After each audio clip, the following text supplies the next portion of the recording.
early here on game week for the Florida State Seminoles to host the Clemson Tigers in the top 10 showdown at Doak Campbell Stadium. Should be fun, and we've been waiting on this all summer long and all preseason through fall camp.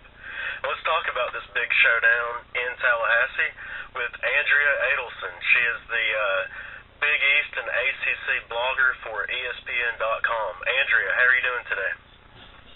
Doing great. Thanks for having me again. Well, let's talk about this matchup. It's been a while since Florida State had one of these big showdowns at home, and they're going to take on the Clemson Tigers. What is your take on this game, and what are your impressions so far of both clubs? I know they haven't really faced much competition yet going into Week 4. Well, it's your clear matchup between great offense and a great defense. You know, this is kind of the classic thing we always watch for, and usually the team that has the better defense is going to be favored to win this game. Florida State is favored by double digits. I'm a little surprised to see that because I think Clemson is playing extremely well on offense this season, much better than last season. When you look at Todd Boyd and his efficiency, he's making a lot better decisions. He's also now more mobile, running more out of the pocket. I think that adds another dimension to this offense. Andre Ellington in the backfield is playing well. Of course, DeAndre Hopkins is one of the leading receivers in the country. Now they have Sammy Watkins back. So I've really been impressed with what Clemson has done offensively.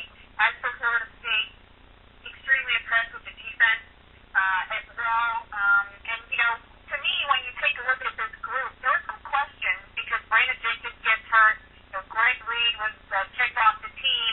Those are two of their better defensive playmakers, but they've really kind of moved on without them pretty seamlessly when you look at Cornelius, Tank Carradine being inserted into the starting lineup, not missing a beat. Smith Waysome has taken over for Reed at cornerback. So for Florida State to continue to have the number one defense in the country without some of its better players, I think says a lot about the way this team is playing right now. But to me, I think the biggest matchup in determining the game is going to be up front along the line, and I think that's where FSU has a clear advantage. Well, Andrea, you mentioned it's a double-digit. Florida State's favored by double digits. I think it's about a 4 or 5 point line until yesterday or early this morning. I think it shot up to 15 points. Why do you think it shot up to 15 points for Florida State? I don't know. You know, that's a great question because I think it's too high. So whoever the odds makers are out there, the people laying down money on this game, seem to think that Florida State has a clear advantage. Maybe it's because of the way the defense has played this season. But you know, Dabo Swinney has kind of reiterated all week that he understands why his team is the underdog. If he was looking at it from the outside, he thinks Florida State would be the favorite too. So you know, Clemson may be trying to use that to its advantage. But again, you know, Florida State is at home. They're the higher ranked team. They have the number one defense in the country. So I think those are the three biggest factors as to why you know, they're bigger favorites in this game. Well, I spoke with Ivan Maisel. Of course, he's with ESPN. You know that, and the listeners know that. Right after the spring game for Florida State back in April, and the first thing I asked him, what did you think of James Wilder Jr. at running back for Florida State? And looking at the stats, he's got 4 rushing touchdowns. I know they haven't had the best competition, but it looks like they're going to use James Wilder Jr. in the short yardage, red zone attacks. And then you have Chris Thompson leading the team in rushing yards. What is your assessment of James Wilder Jr. so far this season? Well, I think Florida State has got to be extremely pleased with the production it's been able to get out of its run game, both out of him and out of Chris Thompson, what we saw last week in his return against Wake Forest. Now, Florida State has been a team for years that has struggled to get any kind of consistency going on the ground. I mean, this is a team, it just still boggles my mind, and I say this a bunch, but they haven't had a 1,000-yard rusher since Warren Gunn in 1996. And that, to me, is mind-boggling when you look at Florida State and its recruiting history and its ability to be able to land skilled players, their running back, and receiver, and at quarterback. So to see the production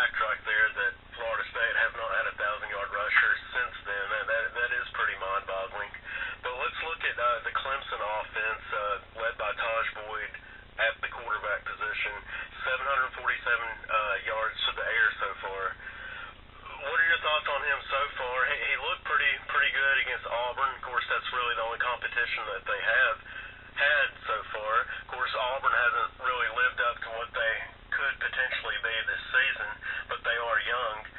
Nonetheless, that was the first game win on a neutral site in the Georgia Dome. But what is your thoughts on Taj Boyd? I think he's a great leader. I think he's a good quarterback. He's a lot like E.J. Manuel.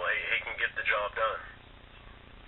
You're absolutely right, and I was at that game against Auburn, and I was thoroughly impressed with his leadership of that team and the way that he was able to take them in the second half and completely dominate the game. Because in the first half, Auburn was really winning, and really winning up front in particular, but Clemson made some adjustments, and then Boyd was just able to lead the team down the field along with Ellington and Hopkins to really just put the game at a reach. Some of the plays that Boyd made with his legs, we hadn't seen that out of him.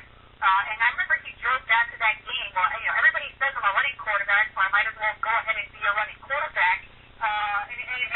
And that has been an added feature to this offense this year, just having a little bit more mobility out of him. But you're just seeing a more confident Todd Boyd, somebody who knows the offense in and out, somebody who clearly is in the second year of this offense, who studied extremely hard in the summer, in the domo. He lost weight, and he trimmed himself up, and he really took his role seriously on this team this year. And I think you've seen that through the first three games, that he's played some outstanding football, and obviously he's going to be a handful before the season has to try to slow down. Well, Andrea, you live in the state of Florida. What is the buzz for the Florida State fans, alumni, or whatnot? What is the buzz right now for the Florida State Seminoles? Because it seems like they're finally coming back. This is, year number 4 for Jimbo Fisher. So it seems like they're finally turning that corner if they can just get this win right here. Well, honestly, it feels as if from the fan perspective that they are extremely excited that this could be the year, that they are finally back.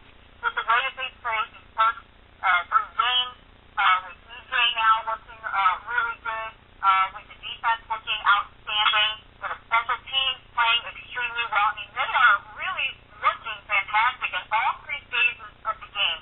This is a team that really seems committed and focused into getting this team back. And that's something we've wondered and said about Florida State here for the last couple of years. They're back, and then they took a step back. But this year really seems as if they're putting something together. I think the fans are really sensing that this game is sold out. There's a huge excitement with game day coming to town, and it's in Tallahassee. And so I feel as if the expectations now are finally there for this team to make it back into the national championship conversation. And the fans are feeling that way. Wake Forest coach Jim Rhodes was asked this week during the ACC coaches call, what do you think of Florida State? Are they back? And he basically, compared that to some of the Florida State teams of old, some of the Miami teams of old under Larry Coker, and said he thought this was a really special team. So, I think the folks are kind of buying into that, and are hoping that they live up to it against Clemson this weekend. Well, speaking of the Miami Hurricanes, of course, not a good performance in Manhattan against Kansas State. What's going on with Miami and Al Golden? I kind of thought they were kind of turning the corner a little bit. I know Kansas State has a great quarterback, good coach, and all that good stuff, road game. But what's going on with Miami under Al Golden this season? So I agree with you. I really thought Miami was going to be pretty decent this year, and I was surprised that they were completely blown out of the water in that game. I thought they'd be able to make a game of it, particularly after opening the season with the win against Boston College. Even though the defense didn't look great in that game, I still thought they put themselves in a position to at least be competitive against them. But that wasn't the case. Offensively, they've got that stud in Duke Johnson, who's really emerged as the clear favorite through 3 games as the newcomer of the year, the rookie of the year in the ACC, and was the top true freshman in the entire country. He can do so many things in so many different ways, for 3 different ways last week against Clemson. So on offense, I feel like they've got somebody who can at least try to keep them in every game. The problem is on defense. They're already young going into this year and inexperienced. They've had some key